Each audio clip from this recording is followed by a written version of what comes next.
우리를 사랑하시는 것에는 차별이 없습니다. 하나님께서는 선악간에 악인과 선인에게 동일하게 햇볕을 비춰주시고 또 비를 내려주시는 분이십니다. 오늘 본문 말씀 가운데도 하나님께서 유대인을 고쳐주시는 것이 아니라 이방인의 한 사람, 그것도 저주받은 병이라 알려져 있는 나병을 고치시는 하나님의 놀라운 은혜를 바라보게 됩니다. 아람의 군대장관 나아만이 한 여종의 도움으로 나병을 치유하게 되는 이 사건은 우리가 잘 아는 그런 사건이지만, 이런 사건 속에서 우리가 알 수 있는 사실은 내가 원하지 않는 상황이 일어났을 때 그리스도인은 과연 어떤 태도를 가지고 이 모든 상황을 극복해 나아가야 되는가에 대한 해답을 우리에게 주는 것입니다. 하나님께서는 우리가 삶을 살아감에 있어서 꼭 정한 대로 살아가는 것은 원하지 않습니다. 내가 원하지 않는 것들이 갑자기 일어날 수도 있고, 그 원하지 않는 상황 때문에 내가 낙심되고 좌절 가운데 빠져드는 그런 상황이 우리 가운데 있을 수도 있습니다. 그럴 때 우리 그리스도인들이 어떤 태도를 취해야 되는가를 우리가 오늘 이 나병 환자, 이 나아만이 치유되는 이 과정을 통해서 한번 우리 삶 가운데 적용을 해보았으면 좋겠습니다. 우리 1절 말씀 한번 다시 보시죠. 아람 왕의 군대 장관 나아만은 그의 주인 앞에서 크고 존귀한 자니 이는 여호와께서 전에 그에게 아람을 구원하게 하셨음이라. 그는 큰 용사이나 나병 환자더라 라고 말합니다. 아람이라고 하는 나라는 근원이 어디서부터 출발을 하냐면은 노아의 아들 셈으로부터 출발을 합니다. 노아의 아들 셈의 후손으로서 오늘날 있는 위치는 이스라엘 북쪽에 보면 시리아라고 하는 나라가 있거든요. 그 시리아에 해당한 곳에서 도시들을 연합하여서 이룬 국가가 아람이라고 하는 국가입니다. 아람은 이스라엘과 이렇게 이스라엘 최북쪽으로 북쪽, 또 시리아 제일 남쪽, 아람 제일 남쪽으로 경계를 맺고 있었기 때문에 때에 따라서는 이스라엘과 우호적인 관계가 맺어질 수도 있고, 또 때에 따라서는 적대적인 관계가 있을 수도 있는데, 오늘 본문의 상황을 보면은 우호적인 평화가 유지되는 그런 상황인 것으로 보여집니다. 아람의 군대 장관이 나아만을 소개할 때 어떻게 소개하고 있냐면은 먼저 주인 앞에서 크고 존귀한 자다라고 이야기를 하죠. 이것은 왕에게 절대적인 신임을 얻고 있다라는 뜻입니다. 그래서 그 아람이라고 하는 나라의 권력의 실세라는 사실을 우리가 짐작하게 됩니다.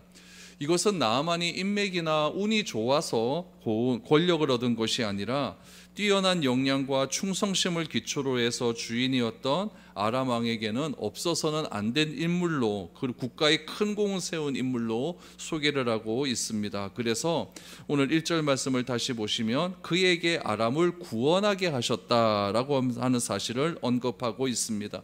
그에게 나라가 구원받았다, 그를 통해서 구원받았다라고 하는 것은 국가의 명운이 걸린 전쟁을 승리로 이룬 큰 공이 있다라는 의미입니다. 그런데 성경은 그 전쟁에서 큰 승리를 이룬 공을 나아만에게 돌리는 것이 아니라 1절 말씀을 다시 보시면 여호와께서라고 이야기를 하죠. 여호와께서.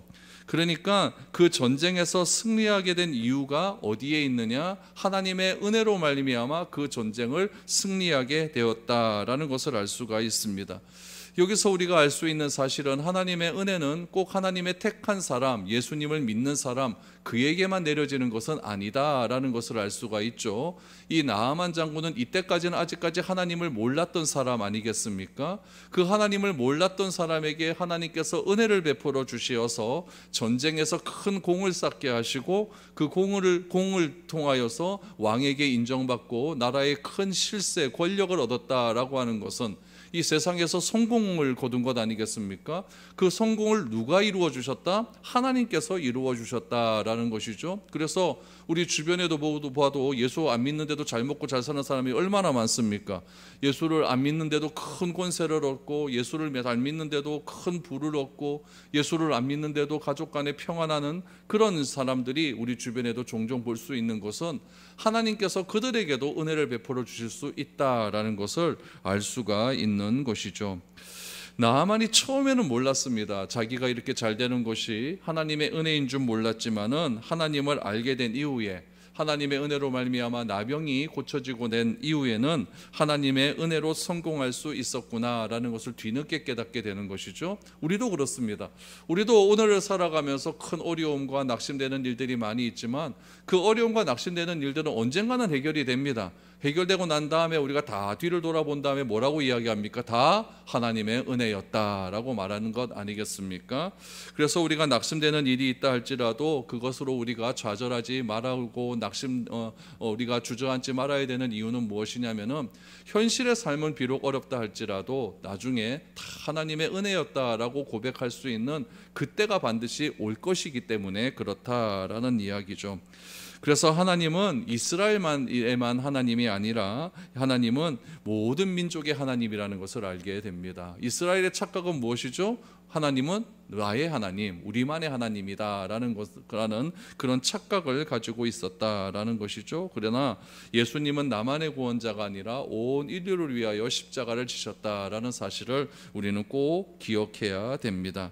하나님은 이스라엘을 이기게 하시는 하나님이시지만 때를 따라서는 이방 국가에게도 승리를 베풀어 주실 수 있는 그런 힘이 있는 하나님이라는 사실을 우리가 1절을 통해서 알 수가 있습니다. 하나님의 은혜를 받습니다. 왕의 총애를 받습니다. 사람의 인정을 받은 나아만. 그런데 나아만에게 큰 문제가 하나 있죠. 그것은 바로 나병 환자라는 사실이죠. 요즘 용어로 보면은 한센병이라고 하는 그런 병입니다.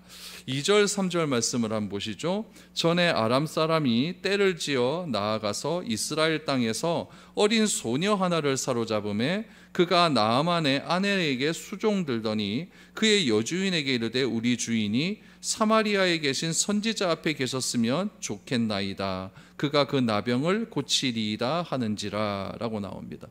여러분, 여기서 한 여종이 나오는데 그 여종의 출생지가 나와요. 이스라엘이라고 나오죠. 이건 무엇이냐면은 아람 사람 이 나아만이 큰 전쟁에서 공을 세웠는데 그 전쟁과 싸웠던 대상이 이스라엘이었다는 것을 알게 되는 것이죠. 그러니까 하나님께서 선택한 백성을 살릴 수도 있고 죽일 수도 있는 힘이 그에게 있다라는 것을 알 수가 있습니다. 나아만의 이름의 뜻이 무엇이냐면 유쾌하다, 즐겁다라는 뜻을 가지고 있어요. 그러니까 여러분, 유쾌하고 즐거워야 될 나아만의 인생이 나병에 걸렸다는 것은 그의 인생에 어려움이 닥쳤다는 이야기입니다. 나병에 걸렸는데 여러분, 권력이 무슨 소용이 있고 나병에 걸렸는데 그가 즐거울 일이 무엇이 있겠습니까? 전쟁에서 승리를 했다 할지라도 나병에 걸린 나아만에게는 기쁨이 하나도 없는 그런 상황에 빠지고 있는 것입니다. 모든 일이 내 뜻대로 되지 않는 그런 상황에 이 나아만이 지금 닥쳐 있는 것이죠. 그런데 나아만에게 전혀 예상치 않았던 곳에서 구원의 길이 열리게 되는 것이죠.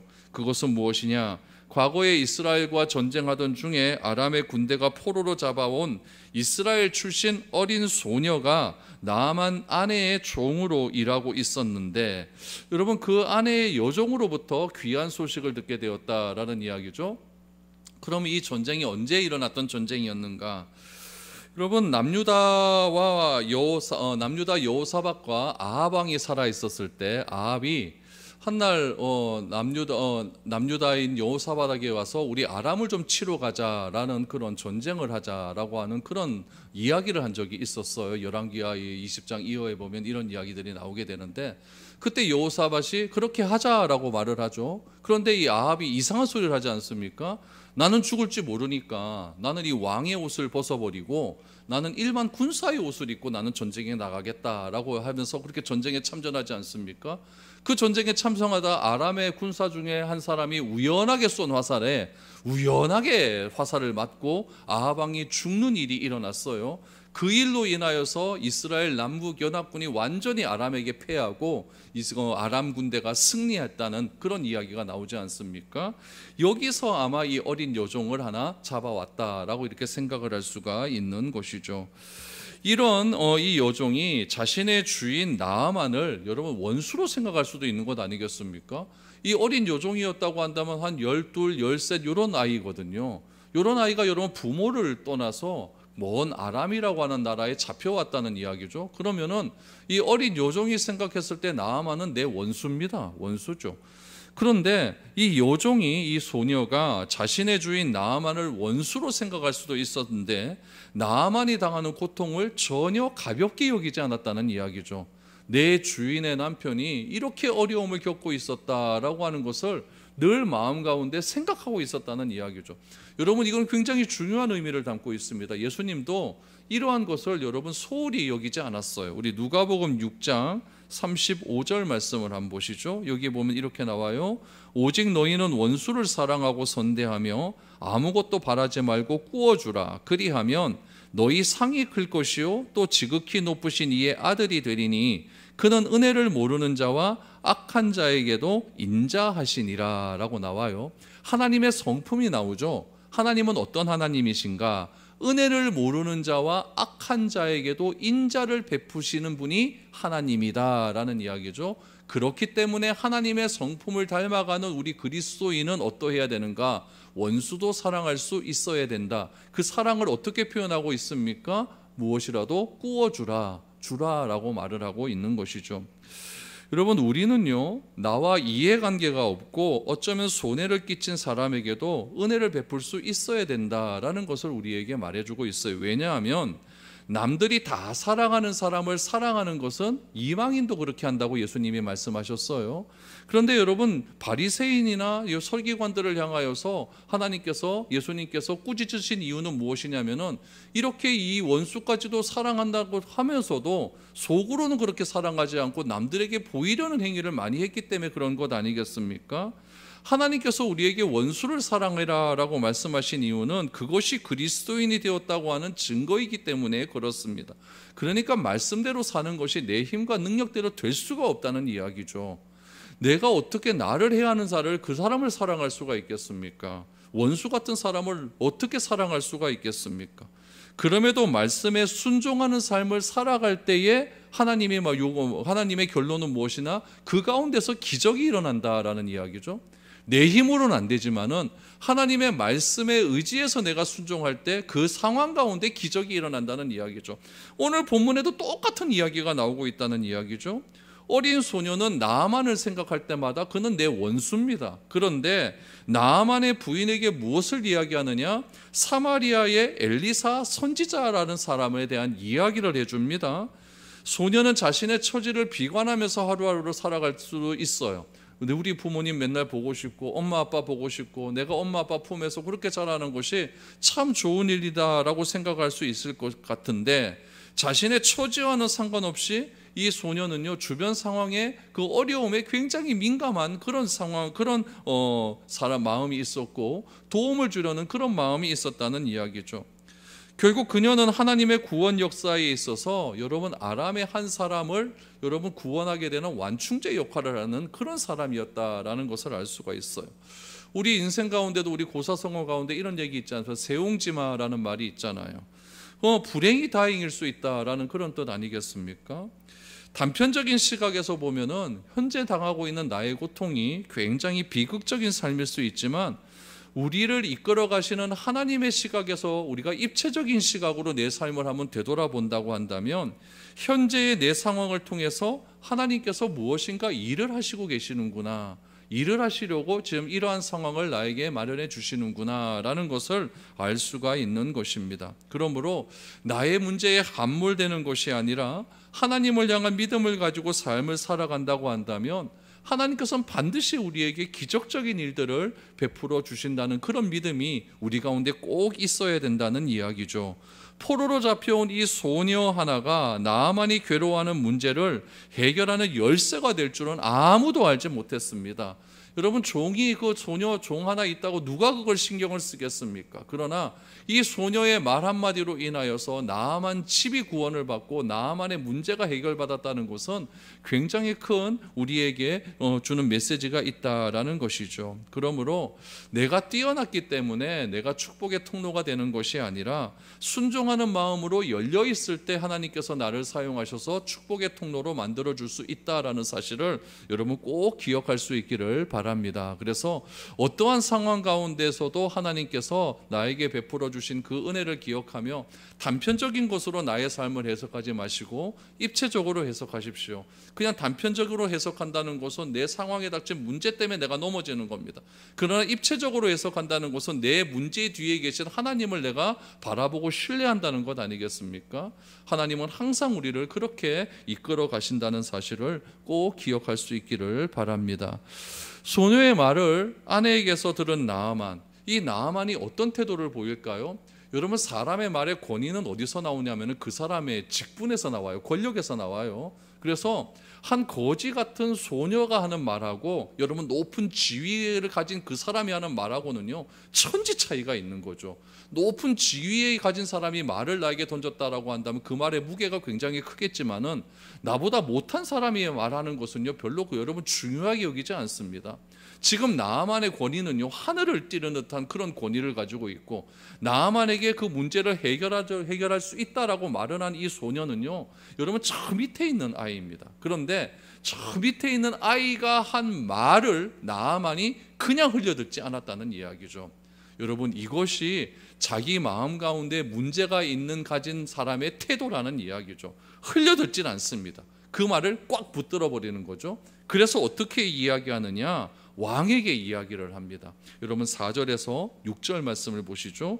나아만이 들어가서 그의 주인께 아뢰어 이르되 이스라엘 땅에서 온 소녀의 말이 이러이러하더이다 하니 아람 왕이 이르되 갈지어다. 이제 내가 이스라엘 왕에게 글을 보내리라 하더라. 나아만이 곧 떠날새 은 10달란트와 금 6,000개와 의복 10벌을 가지고 가서 이스라엘 왕에게 그 글을 전하니 일렀으되 내가 내 신하 나아만을 당신에게 보내오니 이 글이 당신에게 이르거든 당신은 그의 나병을 고쳐주소서 하였더라 라고 말합니다. 여러분, 나아만과 이 왕이 똑같은 생각을 가지고 있어요. 나아만이 작은 소녀의 한 말을 귀하게 여겼듯이 이 왕도 뭐라고 이야기하냐면은 우리 집에 있는 소녀가 이러이러한 말을 하더이다 라고 왕에게 얘기했을 때 왕이 뭐 그렇게 소녀의 말을 그렇게 귀담아 듣느냐, 됐다고 막 이렇게 말할 수도 있을 것 같은데 이 왕이 어떻게 말을 합니까? 내가 이제 이스라엘 왕에게 편지 하나 써줄게. 이렇게 이야기한다는 이야기죠. 여러분, 이거 굉장히 중요한 의미를 우리에게 알려주고 있습니다. 현재 나에게 닥친 상황은 변한 것 하나도 없어요. 하나도 없지만 하나님께서 예비하신 사람이라고 한다면 사람의 말을 그냥 넘기지 않는다는 이야기죠. 허투루 듣지 않는다는 이야기죠. 특히 하나님과 관련된 말은요 더욱 집중해서 들으려고 애를 쓴다는 이야기입니다. 그것이 여러분 선택받은 사람의 증거라는 이야기예요. 다른 이야기는 흘려들어도 하나님과 관련된 말은 진지하게 받아들인다는 이야기죠. 그러므로 우리는 때를 얻든지 못 얻든지 하나님께 집중하는 삶을 살아야 된다는 이야기입니다. 어린 소녀의 말처럼 지나가는 말이라 할지라도 하나님에 관한 이야기를 자꾸 해야 된다는 이야기죠. 그런 이야기를 할 때 어떤 사람이 흘려듣더라도 그 하나님의 말이 내 삶 가운데 강하게 박혀서 그 사람의 문제가 해결되는 열쇠가 될 수 있다라는 이야기죠. 나아만이요 이스라엘의 선지자에 관한 이야기를 듣고 왕께 도움을 청했더니 왕은 나아만의 돕기 위해 최선을 다합니다. 그래서 은 10달란트와 금 6,000개와 의복 10벌을 나아만에게 주어 이스라엘로 내려가게 합니다. 여러분, 금 6,000개는요 오늘날 환율의 단위로 어느 정도 되느냐? 금 67kg입니다. 대단하죠? 금 67kg, 한 돈도 없는데 금 67kg. 은 10달란트는요 은 340kg입니다. 의복이 10벌, 여러분 이거는요 최고급 재질이에요. 최고급 헤르메스 최고급 명품을 준 거죠. 아람 왕은 어떤 대가를 치르서라도 나아만을 고쳐주고 싶었던 것이죠. 그래서 이스라엘 왕에게 6절을 보시면은 어떻게 편지를 보냈느냐? 당신은 그의 나병을 고쳐주소서라고 편지를 보낸 겁니다. 여러분, 이것이요 세상 사람들이 문제를 해결하는 방법이에요. 어떻게 해결합니까? 돈과 사람으로, 인맥으로 해결하려고 한다라는 이야기죠. 여러분, 어디로 가야 할지를 모르는 것이 무지입니다. 내가 어디로 가야 할지 모르는 것이 무지라고 한다면 누구에게 가야 할지 모르는 것은 무능입니다. 성경은 이야기해요. 무지와 무능을 가리켜서 어리석다라고 이야기를 해요. 그래서 지혜로운 사람을 뭐라고 이야기합니까? 하나님을 아는 것이 지혜다라고 이야기를 하고, 하나님을 없다 하는 것이 여러분 어리석다라고 이야기하는 거가 여기서 나오는 것이죠.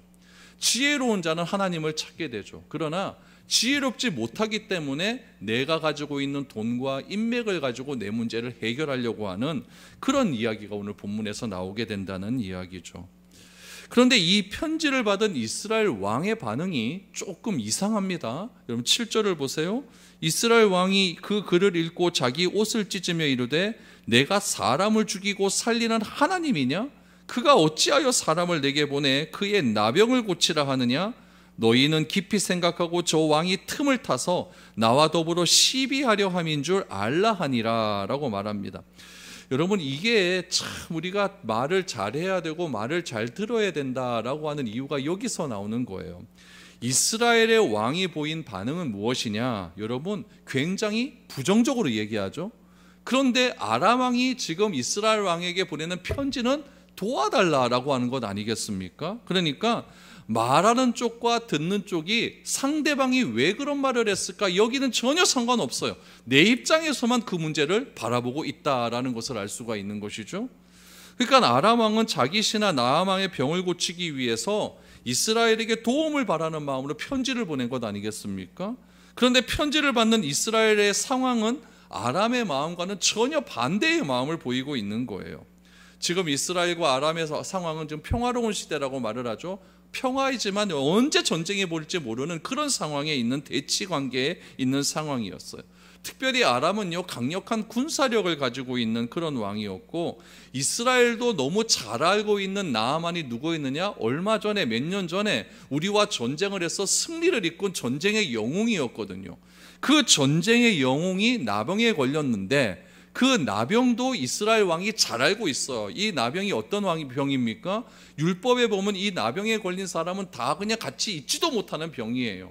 이 나병 환자와 같이 있는 그 시간과 그 공간은 다 부정한 병이었기 때문에 이거는 하나님의 저주받은 병이라고 생각하는 그런 말씀들이 율법에 있어서 이스라엘 왕도 나병에 걸렸다고 하는 것은 굉장히 잘 알고 있는 그런 병이죠. 그런 환자를 나에게 보낸다? 이거는 못 고치는 병이거든요. 그러면 괜히 이 아람 왕이 우리 이스라엘 나라에게 전쟁을 걸기 위해서, 시비 걸기 위해서 이런 어려움을 문제를 준다, 이렇게 생각하는 거죠. 그래서 이스라엘 왕은 이렇게 이야기합니다. 내가 사람을 살리는 하나님이냐? 이렇게 이야기하지 않습니까? 어차피 나병은 못 고치는 병이기 때문에 이것을 빌미로 해서 우리와 전쟁하려고 하는 의도가 있는 것이 아니냐. 그래서 7절 하반절에 보니까 너희는 깊이 생각하라고 합니다. 부하들에게, 종들에게, 신하들에게 너희는 깊이 생각해서 저 왕이 틈을 타서 나와 더불어 시비하려고 하는 것을 잘 봐라, 잘 봐라. 어떤 말 한마디 갖고 나하고 좀 전쟁하려고 하는지 잘 봐라, 잘 봐라. 이렇게 이야기하고 있는 것이죠. 그러니까 서로 간에 좀 다른 이야기를 하고 있는 거예요. 다른 이야기를. 왜 이런 이야기를 하는지 좀 아무것도 알지 못하는 그런 상황에 빠지고 있는 것이죠. 그러나 여러분, 또 다른 편으로 한번 생각을 해볼까요? 아람 왕이 지금 편지를 보낸 이유는 누구 때문에 편지를 보냅니까? 나만 장군 때문에. 나만 장군이 무슨 말을 했기 때문에? 사마리아에는 엘리사 선지자가 있기 때문에 그 엘리사 선지자에게 가는 그 길을 좀 잘 터돌라는 이야기 아니겠습니까? 그런데 믿음이 없는 이스라엘 왕은요, 엘리사를 생각하지도 않습니다.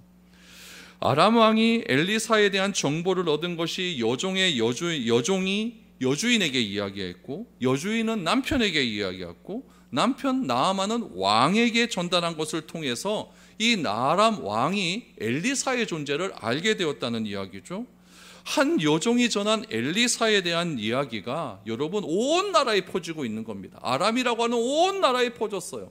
왕이 여러분 이 정도 여러분 그 사절단을 데리고 나아만에게 이스라엘로 가라고 했었으면은 그 나라의 특종으로 지금 뉴스가 다 퍼졌을 것 아니겠습니까? 그러면 이 이스라엘 왕은 어떠해야 될까요? 엘리사의 존재를 생각해야 되는 거예요. 그런데 이스라엘 왕이 이런 어려운 상황 가운데도 엘리사를 생각하지 못했다는 것은 엘리사와의 관계가 좋았다, 안 좋았다? 안 좋았다는 이야기예요. 특별히 이스라엘이라고 하는 나라는 하나님의 나라 아닙니까? 하나님이 통치하는 나라는 하나님이 보낸 선지자로부터 하나님의 말씀을 듣고 그 말씀을 통해서 정치를 하는 것이 하나님의 나라, 이스라엘 나라여야 되는데 한 번도 엘리사로부터 하나님의 말씀을 들은 적이 없으니까 엘리사가 있는지 없는지, 하나님의 말씀이 있는지 없는지 그것조차도 알지 못하는 이 이스라엘 왕의 어리석음을 우리는 알게 된다는 이야기죠. 그러니까 이스라엘 왕은요, 영적인 민감함도 없고 하나님의 말씀에 대한 갈급함도 없고, 문제가 닥쳤을 때 자기 나름대로 문제 아닙니까? 전쟁의 위기가 됐으니까 문제가 닥쳤을 때, 나라의 위기가 닥쳤을 때 이거는 하나님을 찾아야 된다, 하나님의 사람 엘리사를 찾아야 된다, 이런 마음이 하나도 없었다는 이야기죠. 이것이 지금 이스라엘 왕의 문제였다라는 이야기죠. 그러니까 이스라엘 왕이 얼마나 엘리사와 하나님의 말씀을 멀리했는지 우리는 알 수 있게 되는 것이죠. 여러분, 우리도 똑같습니다. 우리도 똑같아요.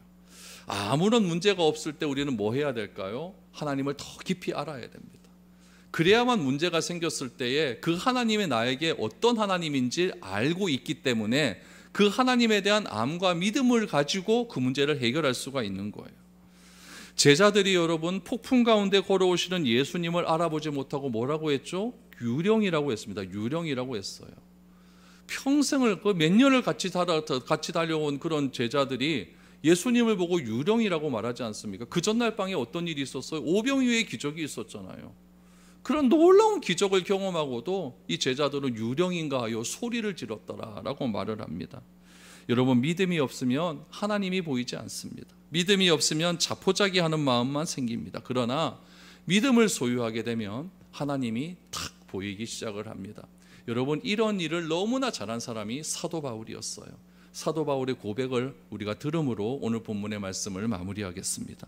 고린도후서 1장 8절에서 10절 말씀 우리가 한번 보겠습니다. 형제들아, 우리가 아시아에서 당한 환난을 너희가 모르기를 원하지 아니하노니 힘에 겹도록 심한 고난을 당하여 살 소망까지 끊어지고 우리는 우리 자신이 사형 선고를 받은 줄 알았으니 이는 우리로 자기를 의지하지 말고 오직 죽은 자를 다시 살리시는 하나님만 의지하게 하심이라.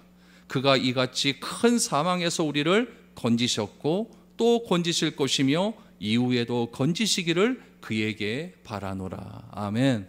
바울은요, 자기가 살 소망까지 끊어졌다고 이야기합니다. 사형 선고를 받은 것 같은 그런 고통이 자기에게 왔다고 합니다. 그 사형 선고를 받은 것 같은 그 고통을 이 바울은 무엇이라고 이야기하냐면은 나를 다시 살리시는 하나님을 의지하게 하려 함이라라고 이야기를 합니다. 그리고는 여러분 고린도후서 1장 10절에서 너무나 멋있는 말씀을 해요. 다시 한번 보여줄래요? 고린도후서 1장 10절 말씀을 보면은 과거, 현재, 미래의 시제가 그대로 나와요. 그가 이같이 큰 사망에서 우리를 건지셨고 건지실 것이며 이후에도 건지시기를 하나님께 바라노라. 이것이 여러분 환난을 당하는 우리의 태도여야 된다는 사실입니다. 여러분, 그러므로 큰 사망의 웅텅이에서 우리를 건지셨고 건지실 것이며 건져주시기를 하나님께 간절히 기도할 수 있기를 바랍니다. 그래서 반드시 하나님께서 나를 포기하지 않는다. 포기하는 건 내가 포기하는 거지 하나님은 절대 포기하지 않는다. 하나님은 반드시 우리를 구원해 주실 것이다. 전쟁에서 승리해도 나병 때문에 큰 기쁨이 없는 그런 나아만이 이제 하나님 앞에 나아가서 하나님의 사람으로 하여금 그의 병을 고치기를 간절히 간구하는 그런 마음으로 내려왔다라는 이야기죠. 그런 과정 속에서 우리들은 과연 어떠한 삶을 살아야 될까? 여러분이 혹시 당하고 있는 어려움이 있다면은 건지셨고 건지실 것이며 반드시 건지실 것인 그 하나님을 의지하고 그 하나님을 붙드시고 나아갈 수 있는 저와 여러분들의 삶이 될 수 있기를 축복드립니다.